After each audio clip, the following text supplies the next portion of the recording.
আমাদের জন্য একটা বড় দুঃখের কথা যে আজকে প্রায় 7-8 বছর হতে চলেছে দেশনেত্রী বেগম খালেদা জিয়া কারাগারে রয়েছেন, বন্দী অবস্থায় রয়েছেন, যে আমরা তাকে এখনো মুক্ত করতে পারিনি।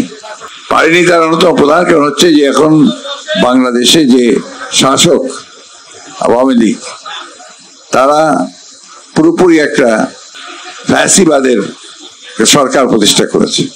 এখানে তারা জনগণকে কোনো মূল্য দেয় না, জনগণের যে সমস্ত দাবি সেগুলোকে তারা কোনো মূল্য দেয় না, গণতন্ত্রে তারা বিশ্বাস করে না। প্রথম থেকেই তারা কখনো গণতন্ত্রে বিশ্বাস করেনি। আজকে সেই কারণেই আজকে দেশনেত্রী বেগম খালেদাকে আটক করে রাখার এটা অন্যতম প্রধান কারণ। দেশনেত্রী বেগম খালেদা জিয়া এবং গণতন্ত্র এই দুটোকে আলাদা করে দেখা যায় না।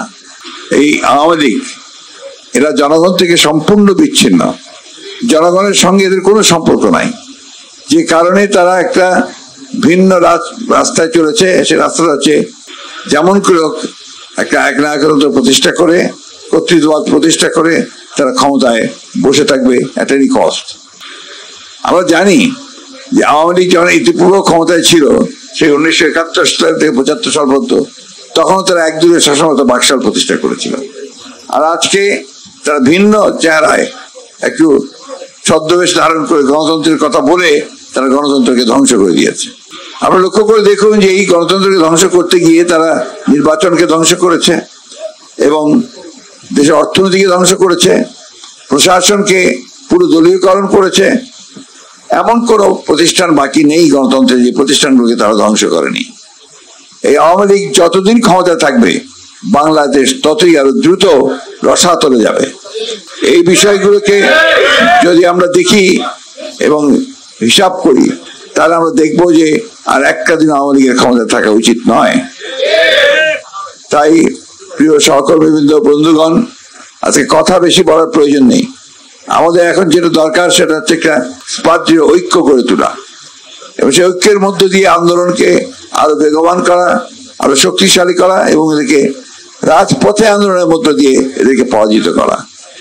আমরা জানি যে আজকে এই সরকার ক্ষমতায় যতদিন থাকবে, আমাদের স্বাধীনতা থাকবে না, আমাদের সার্বভৌমত্ব থাকবে না, আমাদের অর্থনীতি ধ্বংস হয়ে যাবে, শিক্ষা ব্যবস্থা ধ্বংস হয়ে যাবে। এমন একটা বিষয় নাই জায়গা আজকে ধ্বংস হয়ে যায়নি। বিভিন্ন জায়গায় যাচ্ছে, ভালো সম্পর্কের নাম করে তাকে ক্ষমতায় টিকিয়ে রাখবে এই কথা বলে সে বিভিন্ন আমাদের দেশকে বিক্রি করে দিচ্ছে। তিস্তা নদীর পানি আমরা পাই না, ফারাক্কার পানি আমরা পাই না, 154টা নদীর পানি আমাদেরকে দেওয়া হচ্ছে, অথচ তাদের কাছে এখানে স্থায়ীভাবে রেল লাইনের যোগাযোগ, কানেক্টিভিটি, অন্যান্য বিষয়গুলো সব দিয়ে দেওয়া হচ্ছে। এটা এই সরকারের সম্পূর্ণ ব্যর্থতা। আজকে সেই কারণেই আর এইটাকে আলাদা করে বিচ্ছিন্ন দেখার কারণ নেই। দেশনেত্রীর মুক্তি, এই দেশের মুক্তি, গণতন্ত্রের মুক্তি, সবকিছুতে মূলে একটা যে আওয়ামী লীগ। এই আওয়ামী লীগকে যদি আমরা সরাতে পারি, তাহলে সমস্ত বিষয়গুলোকে আমরা ফিরিয়ে আনতে পারবো। আসুন আমরা সেই লক্ষ্যে কাজ করি। ইনশাআল্লাহ আমরা সবাই ঐক্যবদ্ধ হয়ে কাজ করি, তাহলে কেউ আমাদেরকে পরাজিত করতে পারবে না।